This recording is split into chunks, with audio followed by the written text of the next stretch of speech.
मैं doctor VD Tiwari neurosurgeon हूँ। पिछले 30 साल से न्यूरोसर्जरी में काम कर रहा हूँ प्राइवेट प्रैक्टिस में। न्यूरोसर्जरी के बारे में मैं बताऊँ कि ब्रेन इम्पॉर्टेंट क्यों है। आप अगर इस पर ध्यान दें तो आप देखें कि जो भी ऑर्गन है बॉडी के अंदर जो इम्पॉर्टेंट है, जैसे ब्रेन, तो ब्रेन को ही सिर्फ चारों तरफ खोपड़ी से बंद करके भगवान ने बनाया है।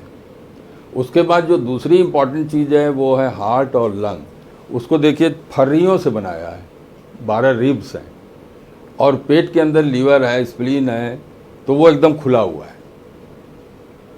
अब आप इस बात को समझिए। फिर हाथ और पाँव है, तो खोपड़ी को ही क्यों इस तरीके से बंद किया गया। और जो सुषुम्ना नाड़ी जाती है वो भी रीढ़ की हड्डी से चारों तरफ से घिरी हुई है। जैसे ये रीढ़ की हड्डी है तो इसके अंदर से सुषुम्ना नाड़ी यहाँ से ब्रेन से निकलती है और नीचे तक जाती है और चारों तरफ हड्डियों से घिरी हुई है। घर एक इम्पॉर्टेंट जगह है। उस घर में भी जो सबसे इम्पॉर्टेंट बहुमूल्य चीज़ होती है वो कहाँ रखते हैं? तिजोरी में। तो भगवान ने जो इस शरीर की तिजोरी बनाई है वो है ये खोपड़ी, और उस खोपड़ी में सबसे बहुमूल्य चीज़ इस शरीर की दिमाग के रूप में रखा हुआ है। क्योंकि बाकी सब ऑर्गन थोड़ा ठोस होते हैं, फर्म होते हैं, कुछ स्पॉन्जी भी होते हैं, जैसे लंग तो स्पॉन्जी होता है। ब्रेन और स्पाइनल कार्ड ये थोड़ा जेल टाइप का, ब्रेन का जेल टाइप होता है। अगर आप उसको सक करें तो पूरा सक कर सकते हैं, तो ज़रा सा भी चोट लगे तो ज़्यादा चोटिल हो सकता है। इसलिए इसको चारों तरफ से बंद किया गया है। और आप अगर अनादिकाल से देखें तो लोग टर्बन बांधते हैं, खोपड़ी पे को ही सबसे ज़्यादा कवर करते हैं, क्योंकि लाठी भी पड़े तो वो टर्बन सह, खोपड़ी न टूटे और दिमाग को चोट न पहुँचे। माने ब्रेन जो है वो इम्पॉर्टेंट स्ट्रक्चर है, क्योंकि सारा काम अब ब्रेन से ही करते हैं। अब देखिए, जैसे आमतौर से जो हम लोग देखते हैं, सर में चोट लगना, शरीर में चोट लगना, एक्सीडेंट होना बहुत कॉमन है। हम लोगों की रोड्स बहुत अच्छी नहीं है और ट्रैफिक बढ़ते ही चला जा रहा है, व्हीकल्स बढ़ते चले जा रहे हैं, तो आए दिन एक्सीडेंट होते रहते हैं। एक्सीडेंट हुआ, उस सीन पर क्या होना चाहिए ये एक सारे लोगों को पता होना चाहिए, कॉमन मैन को पता होना चाहिए। क्योंकि सिंपल ब्लीडिंग, मैंने देखा था, एक जज साहब थे, कानपुर से बलिया के लिए ट्रांसफ़र हुए, बलिया गए थे और बलिया से अपना सामान लेके कानपुर जा रहे थे। वो बीच में एक्सीडेंट हो गया उनका, और उस एक्सीडेंट में ही ब्लेड टू डेथ। जब वो हमारे अस्पताल में पहुँचे, उनकी पत्नी थी, बहुत सिक थी, और वो स्वयं डेड थे। क्यों डेड थे? क्योंकि ही ब्लेड टू डेथ। तो ब्लीडिंग तो होगी ना जब चोट लगेगा। तो ये तो हर कॉमन मैन को पता होना चाहिए। कहीं से भी किसी जगह से शरीर में अगर रक्तस्राव हो रहा है तो आप 10 मिनट के लिए बस उसको किसी कपड़े से दबा दें, अच्छे से दबा दें। 10 मिनट में कोई भी ब्लीडिंग होगी वो बंद हो जाएगी। ये छोटी सी बात तो पता होना चाहिए लोगों को। अब भाई रही बात न्यूरो वाले चोट की, जैसे ब्रेन को चोट लग गया, रीढ़ की हड्डी के अंदर सुषुम्ना नाड़ी है उसको चोट लग गया, तो सर में चोट लगेगा तो 4 लक्षण आते हैं। आदमी बेहोश हो जाएगा, उसको उल्टियाँ होने लगेंगी, उसको मिर्गी के दौरे पड़ सकते हैं, उसके नाक कान से ब्लड आ सकते हैं। अब इसमें देखिए इंपॉर्टेंट बात क्या है, उल्टी जैसे किया, एक बेहोश मरीज जिसको कंट्रोल नहीं, कि उल्टी हो रही उस पर भी कंट्रोल नहीं है उसको, उल्टी करके वो बाहर कर सके उसका भी कंट्रोल नहीं है उसको, और वो अगर सीधा लेटा हुआ है तो उल्टी करेगा और वो उल्टी वापस पूरी की पूरी फेफड़े में चली जाएगी, पेट से निकलेगी, फेफड़े में जाएगी। तो क्या करना चाहिए ऐसे मरीज को जो बेहोश है, जिसको दौरे पड़ रहे हैं, जिसको नाक कान से ब्लड निकल रहा है, उसको करवट लिटा दीजिए। तो जो भी उल्टी होगी तो वो बाहर निकल जाएगी अपने आप। दौरा पड़ा, मुंह से झाग निकल रहा, वो बाहर निकल जाएगा। जो नाक कान से ब्लड आ रहा है वो बाहर निकल जाएगा, वरना वो सीधा लेटा रहेगा तो जो नाक से ब्लड है फायरिंग्स में जा करके वापस फेफड़े में जाएगा। तो अल्टीमेटली क्या होगा कि आदमी कुएं में गिरता है, तालाब में डूबता है, तो पानी लंग्स में भर जाता है, जिससे मर जाता है। यहाँ वोमिटस या ब्लड या फ्रॉथिंग पूरी की पूरी फेफड़े में भर जाएगी, वो उसी से मर जाएगा। सिंपल सी बात कि आप सिर्फ करवट कर दीजिए उसको, और बहादुरी न करिए। आमतौर से क्या होता है कि जैसे बेहोश में नहीं है मरीज अगर, और चोट लगी है और रीढ़ की हड्डी टूटी हुई है, तो जितने भी लोग आएंगे पहला काम क्या करेंगे? तो उठो उठो, बैठो बैठो, देखें देखें।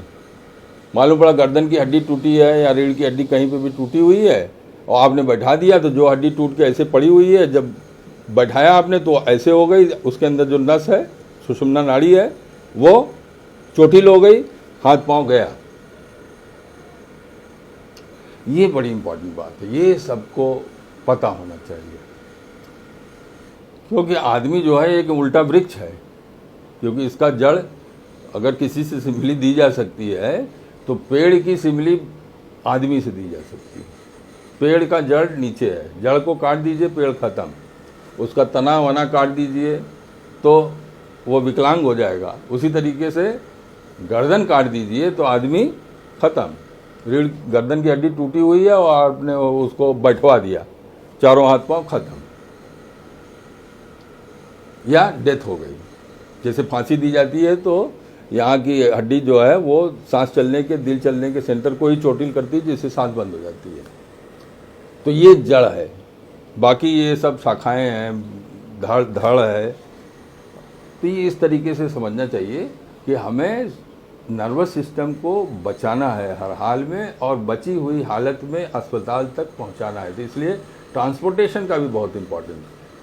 तो आदमी को जब भी आप ट्रांसपोर्ट करेंगे, एक तो करवट लिटा देंगे, और जब भी आप ट्रांसपोर्ट करेंगे तो करवट की हालत में ही करेंगे। 1.5 घंटे एक करवट रखिए, अगर बदलना हो 1.5 घंटे से ज़्यादा दूरी पे जगह है पहुंचाने वाली तो आप 1.5 घंटे पे उसका करवट बदल दें। लेकिन ध्यान रखें कि पूरी की बॉडी को आप एक लकड़ी का कुंदा समझें और उस तरीके से उसको टर्न करेंगे, न कि किसी ने कंधे को ऐसे कर दिया और ये रह गया तो इस पर ट्विस्ट आएगा। मालूम पड़ा बीच में कमर की हड्डी टूटी हुई है या पीठ की हड्डी टूटी हुई है तो ट्विस्ट हो गया, आपने इस भाग को खींचा, ये नीचे पड़ा हुआ है, दोबारा इसको खींचेंगे तो इस ट्विस्ट की वजह से भी इंजरी हो सकती है। तो उसको लकड़ी के कुंदे की तरीके से ट्रांसपोर्ट करेंगे। अगर इतनी भी बात लोग याद रख सकें, मौके पे कर सकें, तो बहुतों की सुरक्षा कर सकते हैं, उनका जीवन बचा सकते हैं, उनको विकलांग होने से बचा सकते हैं। कि एक समय में एक ही प्रकार के पेशेंट ज़्यादा आ गए, जैसे इस समय कुछ डिस्क के पेशेंट ज़्यादा आए हुए हैं। जैसे एक ये पेशेंट हैं, देखिए ये ब्रेन हेमरेज हुआ है इनको। इस हेमरेज की वजह से इनका दाहिना हाथ पाँव पैरालाइज हो गया और स्पीच चली गई, और वो एक वर्ड हम लोग बोलते हैं हर्निएशन। हर्निएशन का मतलब होता है कि इम्पेंडिंग डेथ, कि ये अगर इतना बड़ा हेमरेज है और जो हमने आपको पहले बताया था कि खोपड़ी बंद है, तो इसके अंदर अब इतना बड़ा क्लॉट है, अगर ये 80 ग्राम से 90 ग्राम का, तो इसको संभालने के लिए स्पेस तो है नहीं, क्योंकि हड्डी से खोपड़ी बंद है। तो ये जो स्पेस बढ़ा है, इससे क्या होता है कि दिमाग में प्रेशर पड़ने की वजह से ये दिमाग में ये शिफ्ट आ गया इतना, ये इसकी वजह से इस तरफ का दिमाग इस तरफ को ढकेल रहा है। एक चीज़ बाय द वे आप लोगों को बता दें कि राइट साइड का ब्रेन बाएं साइड को कंट्रोल करता है, बाएं साइड का ब्रेन दाहिने साइड को कंट्रोल करता है। तो इनको बाएं साइड का हेमरेज है तो दाहिना हाथ पाँव का लकवा मार दिया और गोली बंद हो गई, और साथ में इम्पेंडिंग डेथ आ गया, क्योंकि ब्रेन के प्रेशर, इसकी वजह से जो ब्रेन में प्रेशर पैदा हुआ उससे ब्रेन स्टेम पर कंप्रेशर आने लग गया, मरीज डिटोरेट कर गया, सांसें लंबी चलने लग गई। तो वी हैड टू ऑपरेट, हमको इन्हें ऑपरेशन करना पड़ा, और ऑपरेशन के बाद फिर ये ग्रेजुअली धीरे धीरे इम्प्रूव कर रहे हैं। अब कल इनकी छुट्टी होने वाली है, और ऑपरेशन के बाद इनका आमतौर से तो सारा ब्लड हम लोग लगभग निकाल देते हैं। इस पेशेंट में एक प्रॉब्लम आई थी कि इसका मीडियल पार्ट में आगे की तरफ कुछ ब्लड बहुत टाइट था, जो सक्शन से पूरी तरीके से नहीं आ रहा था, तो हम लोग छोड़ देते हैं, क्योंकि मरीज को बचाना ज़्यादा इंपॉर्टेंट है, ना कि उसको खतरे में डालना। तो ये आप इनका पोस्ट ऑपरेटिव स्कैन देख सकते हैं, ये लगभग ऑलमोस्ट कंट्रोल्ड हालत में है। अब कल हम लोग इनकी छुट्टी कर देंगे, सारा प्रेशर लगभग नॉर्मल हो गया है, बाकी जो पार्ट ऑफ हेमेटोमा बचा है ये रिजॉल्व कर जाएगा। अब देखिए, अभी हम लोग जैसे बात कर रहे थे रीढ़ की हड्डी की, कि रीढ़ की हड्डी के अंदर सुषुम्ना नाड़ी होती है, और ज़रा सा भी चोट अगर पहुंच जाएगी उसको तो आप विकलांगता हो जाएगी, हाथ पांव कमज़ोर हो जाएंगे। गर्दन, मैंने ये भी बताया आपको कि आपका जड़ ऊपर है, तो गर्दन से चारों हाथ पांव का कंट्रोल होता है, उसके नीचे जब पीठ में आ जाएंगे, कमर में आ जाएंगे, तो खाली पैर का कंट्रोल होता है, हाथ बाहर हो जाता है, क्योंकि गर्दन से तक ही हाथ का कंट्रोल होता है। तब ये जैसे देखिए एक भी बीमारी है। और दूसरी बात एक और आपको बता दें कि शरीर में हर अंग में जितनी भी बीमारियां हैं, कि आनुवांशिक बीमारियों से लेकर के इन्फेक्टिव बीमारियां, नियोप्लास्टिक माने कैंसरस बीमारियां, चोट की हर प्रकार की बीमारियां हर अंग में होती हैं। वैसे ही नर्वस सिस्टम में भी हर प्रकार की बीमारियां होती हैं। जैसे अभी इस पेशेंट में देखिए, ये रीढ़ की हड्डी है। ये भी बड़ी एक खास बात है, आप लोग देखें कि कैसा सिस्टम भगवान ने बनाया है कि आप मनुष्य जो है सब कुछ भगवान से ही नकल किया है। जो मनुष्य की कृति है, सारी सुंदर चीज़ें तो भगवान ने बनाई हैं। एक ही सुंदर चीज़ आदमी बनाता है, मनुष्य एक सुंदर चीज़ बनाता है, and that is house. You see the creation by man which could be very good, very beautiful, and that is house, मकान। तो मकान कैसे बनाता है आदमी? एक ईंट के ऊपर गारा लगा के दूसरा ईंट सीमेंट से जोड़ता है। तो वो भी नकल कहाँ से किया उसने, कहाँ से सीखा कि ऊंचाई उसको देनी है? वो सीखा उसने भगवान की बनाई इस कृति से। क्योंकि आपका जो शरीर बना हुआ है ये भी एक मकान है जिसमें आपकी आत्मा रहती है।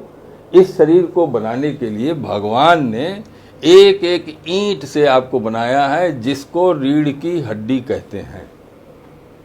कहते हैं ना, रीढ़ की हड्डी आपकी, इनकी रीढ़ की हड्डी कैसी है? इसका टेस्ट होता है। एक metal, the metal of a man is tested by his, जो भी सिमली हम लोग देते हैं वो रीढ़ की हड्डी से देते हैं कि भाई इनका कैसा है ये।